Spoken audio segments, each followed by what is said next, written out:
Vamos falar de investimentos. Então, vamos trazer para vocês aqui mais uma empresa para que vocês possam conhecer um pouquinho da sua história, da sua trajetória e da sua situação econômica e financeira. Até porque, ao comprar ações de uma empresa, você está entrando de sócio. E para entrar de sócio de alguma empresa, você tem que conhecer com quem você está se associando e também a sua situação econômica e financeira para ver se vale a pena aportar os seus recursos ali ou não. Até porque é tão difícil, né, ganhar dinheiro, então temos que ter bastante cuidado na hora de fazer as nossas aplicações. E aí o natural, o que é? É conhecer um pouquinho da empresa e também como que está a situação dela para ver quais os riscos envolvidos nesses investimentos que você pretende fazer.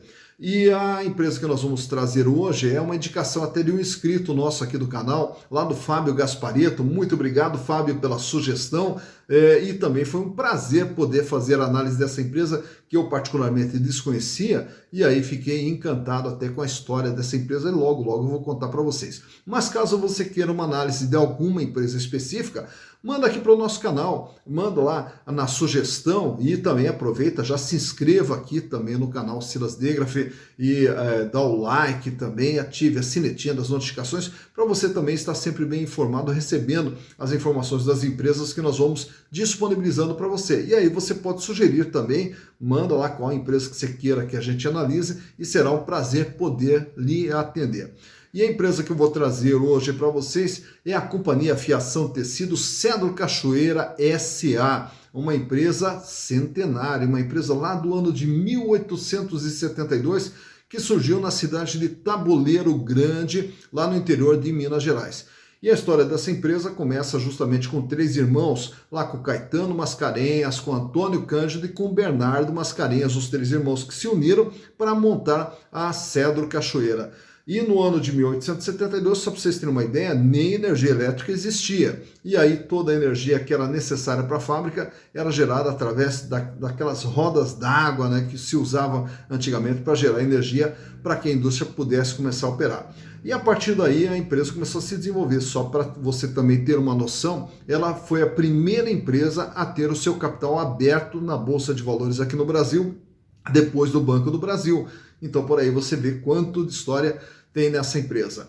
E a partir daí, então, a empresa ela veio se desenvolvendo, se especializando na fabricação de tecidos do denim, do jeans, do índigo, né? Que naturalmente, quando a gente analisa Cedro Cachoeira, nós não nos recordamos de ter visto esse nome aí dentro do mercado, mas na verdade você com certeza já usou tecidos, já usou produtos feitos pela Cedro, através dos jeans que são fornecidos para outros fabricantes de roupas, etc., que naturalmente usam a matéria-prima produzida lá pela Cedro Cachoeira. E a Cedro Cachoeira, então, ela veio se desenvolvendo, conta atualmente com 4 fábricas aqui no Brasil e chegou a ser a 3ª maior indústria de tecidos aqui do Brasil.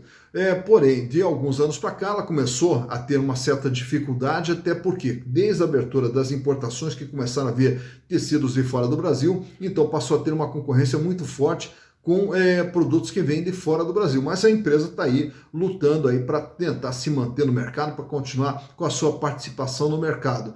E para conhecer um pouquinho da sua situação econômica e financeira, eu trouxe para vocês aqui os balanços dos anos de 2018, 2019, 2020 e também aproveitando o balanço que saiu agora recentemente do primeiro trimestre de 2021, para você saber como que está a situação econômica e financeira da Cedro Cachoeira S.A.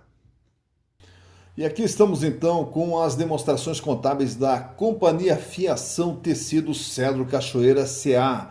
E vamos então conhecer um pouquinho como estão os números, já que a gente já viu um pouquinho da sua história. Agora vamos ver como é que está a situação econômica e financeira da Cedro. Começando aqui pelo total do ativo, onde nós vemos o tamanho da empresa, qual é a representatividade da empresa em termos de valores.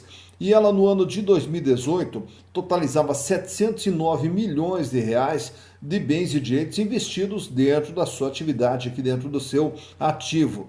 E desses 709 milhões, 318 milhões 104 mil estavam alocados no ativo circulante, ou também chamado capital de giro. E esse capital de giro, por quê? Porque ele é formado pelos recursos financeiros que a empresa tem, 16.844.000 reais em dinheiro, caixa, banco, aplicação financeira, etc.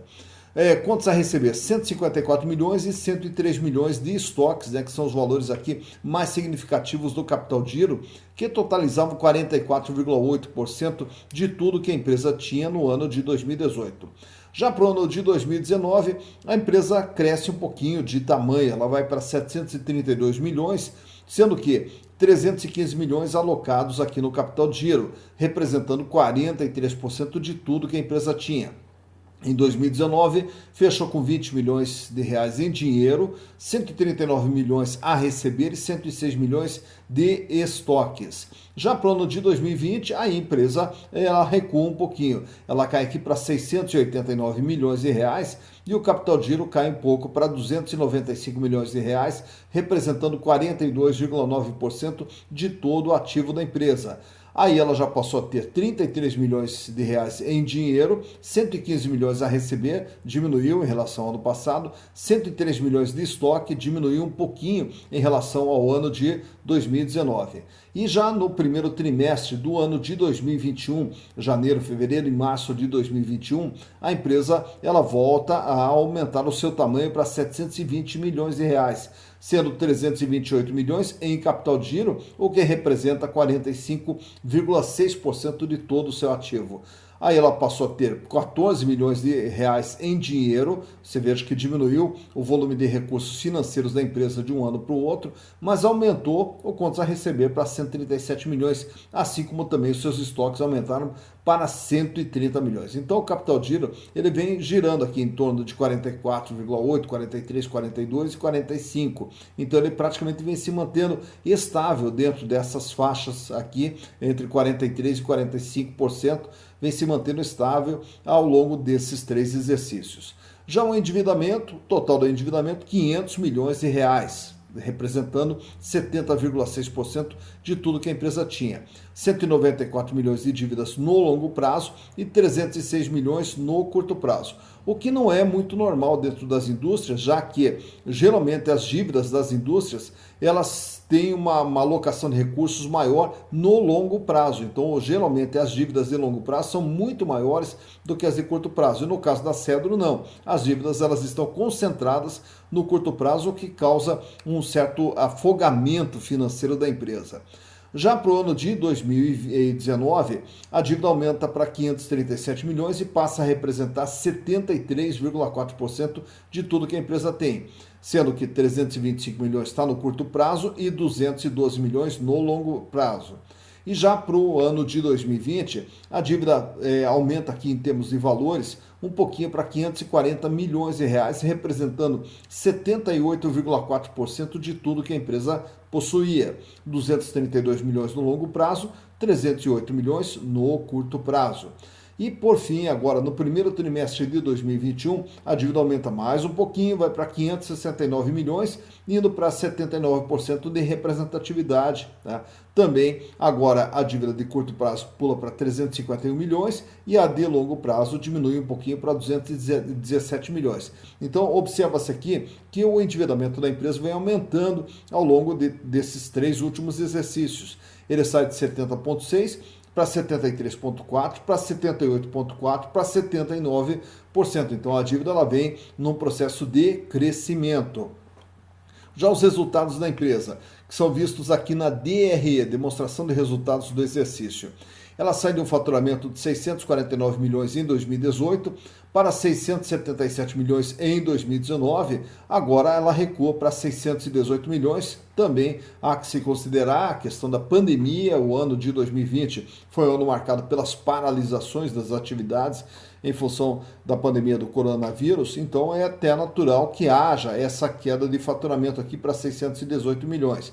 E agora, nos 3 primeiros meses do ano, o faturamento vai para 211 milhões de reais. O que, se projetarmos para 4 trimestres, elevaria esse faturamento aqui para o ano de 2021, aqui é 2021, para algo em torno de 850 milhões de reais. Então, está marcando aqui uma retomada das vendas para o ano de 2021.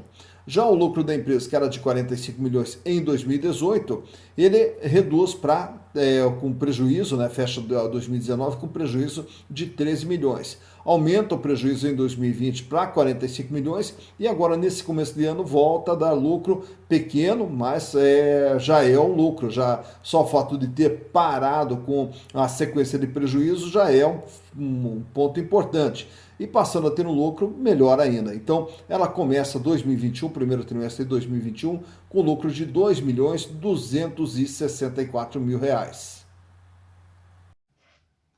Então está aí mais uma empresa analisada para vocês, a Cedro Cachoeira, que também, como eu falei, foi muito bacana fazer um estudo dessa empresa, porque são raras as empresas brasileiras que chegam a essa idade, uma empresa lá do ano de 1872 e que permanece viva até hoje dentro do cenário brasileiro. São raras as empresas que têm essa longevidade e também são raras as empresas que permanecem na mão da família, como é o caso também da Cedro Cachoeira, que continua sendo controlada pela família, né? Inclusive tem o seu presidente hoje, o Agnaldo Diniz Filho, que é bisneto de um dos fundadores, né? E aí então a família continua como controladora da empresa e a empresa também tem uma participação societária, embora menor, mas também lá do pessoal da Coteminas, lá do Josué Alencar, que também é um dos acionistas da Cedro Cachoeira. Então tá aí, trouxe a história da empresa para você